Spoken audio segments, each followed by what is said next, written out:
friends, welcome to Kamath Astrology. In today's video, we will cover a very different kind of topic, and the topic is on Naga Sadhus.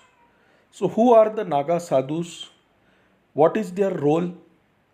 How to become a Naga Sadhu? What kind of practices have to be followed before becoming a Naga Sadhu? And what is their role as mentioned in the Bhavishya Malika with respect to Sanatan Dharma? We will also look at that in this video. So, on all these aspects, we will try to gain a deeper insight and a deeper understanding. Now, first, let us understand the meaning of the term sadhu. A sadhu is one who does sadhana, and a sadhu is also one who renounces worldly pleasures to attain spiritual knowledge and moksha. Now, what is the meaning of the word Naga?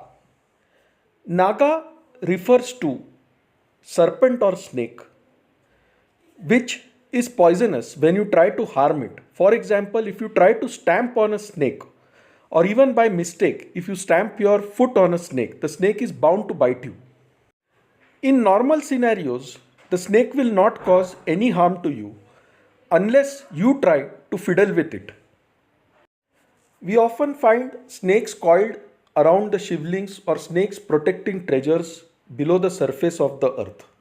So, snakes also play a protective role or the role of a guardian guarding something. Snakes are devotees of Lord Shiva, that is why you find snake around the shivling. Similarly, Naga Sadhus are those who have dedicated their life to Shaiva practices or practices to attain Lord Shiva. Now, if you see the attire of Naga Sadhus, they are naked and their bodies are smeared with ash, and you can see lot of them wearing number of rudrakshas, carrying weapons such as trishul, sword, or a stick in their hands. Now, during the Kumbh Mela, many sadhus come to witness that event and participate in that event. And Naga sadhus are given the first honor of taking the dip in the holy waters of the river Ganga. This is because most of them are highly elevated souls and therefore have the right to take the first dip in the holy waters. Now, how so many Naga sadhus reach the Kumbh Mela? You won't find most of them hanging out in trains or coming in large crowds on the road. So, no one knows how so many sadhus come for the Kumbh Mela and there is no traffic, no congestion. How does this happen? Is a miracle. So, people often believe that these sadhus have miraculous powers and they can travel from one place to another automatically. Now, who established this group or sect of Naga sadhus? So, in the 8th century, Adi Shankaracharya, the highest guru of Sanatan Dharma, he had envisaged that in the times ahead, people would attack Sanatan Dharma. Invaders, such as the Islamic invaders, would launch an attack on Sanatan Dharma. And keeping this in mind, he organized the sadhus across different parts of the world into akharas or groups, and thus laid the foundation for the establishment of Naga sadhus. So, as of now, there are around 14 such akharas, prominent being the Juna Akhara, the Niranjani Akhara, the Mahakaleshwar Akhara in Ujjain, the Atal Akhara. So, there are around such 14 akharas, and each akhara has its own spiritual leader, own practices, and own way of doing rituals. So, the Naga sadhus are organized into these 14 akharas. They may belong to one of these akharas, and this follows a sampradaya called as the Das Nami Sampradaya, which is actually a religious order based on 10 principles such as renunciation, sannyasa, yoga, intense meditation, celibacy. So, that is the Das Nami Parampara, which was established for the Naga sadhus. Now, where do the Naga sadhus live? They are nomadic, so they live in caves, on hilltops, on river banks, deep inside forests, and some live also in the akharas.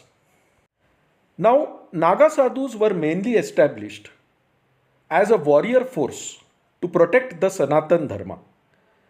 So, in 1664, when Aurangzeb tried to destroy the Kashi Vishwanath temple in Varanasi, he was faced by a huge group of Naga sadhus, and to his sheer surprise, these Naga sadhus destroyed the Islamic invaders completely, and Aurangzeb had to return back empty handed. Now, in 757, the Afghans tried to attack the holy city of Mathura, and at that time, more than 40,000 Islamic invaders were faced by 3,000 Naga sadhus, and they thought it would be an easy fight. But these 3,000 Naga sadhus were able to behead thousands of Islamic invaders, and in that battle also the Naga sadhus won. This battle is recorded in history as the famous Battle of Gokul, where 3,000 Naga sadhus could defeat more than 40,000 Islamic invaders. Similarly, in 1668, these Naga sadhus helped the 10th Guru of the Sikh religion, that is Guru Gobind Singh, in fighting the Mughals and defeating them. The Marathas are also believed to have taken the help from Naga sadhus while fighting the Mughals. So, in short, this is a warrior force to protect the Sanatan Dharma from external invaders. It is a warrior force of highly purified religious souls. So, what does it take to become a Naga sadhu? If you want to become a Naga sadhu, you have to join one of the akharas, and this is generally possible only during the Kumbh Mela. Now, you will be kept under observation by a guru for at least a minimum period of 6 months, where you will have to practice complete celibacy and undergo strenuous yogic practices. If the guru feels you are fit to be a disciple, then you will be further initiated. It takes 12 years of intense practice after this to be declared as a Naga sadhu. Now, there are certain things which a Naga sadhu must do, and that is not easy.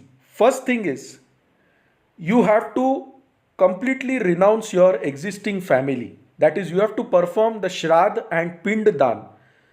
That is the rituals of a dead person for your existing family, which means that you will no longer have any connection with any of your existing family members. While you are alive, you will also have to perform your own Shraddh and Pindadan, which means you are now dead to the material world. The Guru then gives you a new name, and here forward you will be known only by that name. You have to practice complete celibacy. The Guru will teach you strenuous yogic practices as well as the art of warfare. A Naga sadhu has to live by begging for alms, and he can beg only in 7 houses per day. If he does not get food from any of those houses, he has to go on empty stomach for the whole day. Naga sadhus do not sleep on beds, they sleep on the floor. Most of the Naga sadhus are vegetarian, but in some akharas you will find a few non-veg eating Naga sadhus. Naga sadhus can have food only one time throughout the whole day. Most of these sadhus live on mountain tops, in mountain caves, on river banks, and many of them live in the Himalayas. Now they wear no clothing on their body regardless of the season that is going on. So even in chilling winters, you will find that these Naga sadhus do not wear any clothes. The female Naga sadhus do wear a yellow piece of cloth around their body, but otherwise the intensity of practices is same for the female Naga sadhus as well. It is only after 12 years of such intense practices that the Guru will certify you as a Naga sadhu. Now, in the Bhavishya Malika, it is mentioned that when the Malechhas, that is, the invaders, will attack India along with 13 other countries, at that time, this force of Naga sadhus will defend India against such invaders. So, primarily, their role is to protect the Sanatan Dharma. They are warrior sadhus for protecting Sanatan Dharma. Now, there is another sect of sadhus who are called as Aghoris, but these are different from Naga sadhus. Aghoris are also worshippers of Shiva, but you will mostly find them in cremation grounds.